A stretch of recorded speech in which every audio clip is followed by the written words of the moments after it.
ఇక మేము ఇంట్లో ఉంటే అంతసేపు కలిసి ఉండము కాబట్టి నాకు ఈ 40 రోజులు మా నాన్నగారితో చాలా దగ్గరగా ఉన్నాను. అది కూడా నాకు చాలా స్పెషల్. ప్రతిరోజు మా నాన్నగారితోనే ఉండేవాడిని. ఇట్లాంటి ఒక 40 రోజులు మళ్ళీ నా లైఫ్లో వస్తాయి రాదో తెలియదు. సో ఏమన్నా చెప్పారా చాలా బాగా చేశారని? లేదండి, అంత ఏమీ ఎక్స్ప్రెసివ్గా చెప్పరు నాకేది.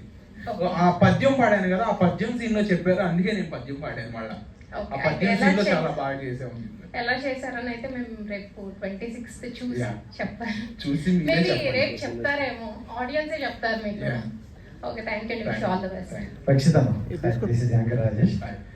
అండ్ ఈ మధ్యకాలంలో ఎక్కువ సినిమాలు ఈ మాస్క్ మీద లేకపోతే ఫేస్ రివీల్ చేయకుండా చాలా వస్తున్నాయి. అండ్ ఇప్పుడు మీరు చెప్పిన ప్రకారం లాస్ట్ వరకు రివీల్ అవ్వదు అంటున్నారు. నిజంగా దానికి ఇంపార్టెన్స్ ఉందా, లేకపోతే జనాల అటెన్షన్ కోసం ఏమైనా అలాంటిది క్రియేట్ చేశారా అనేది ఒక డౌట్గా ఉంది. టైటిలే ఆయన పేరు పెట్టాం, ఇంకా ఇంపార్టెన్స్ ఉందా లేదా అనేది అసలు టైటిలే ఆ మాస్క్ మెన్ మీద.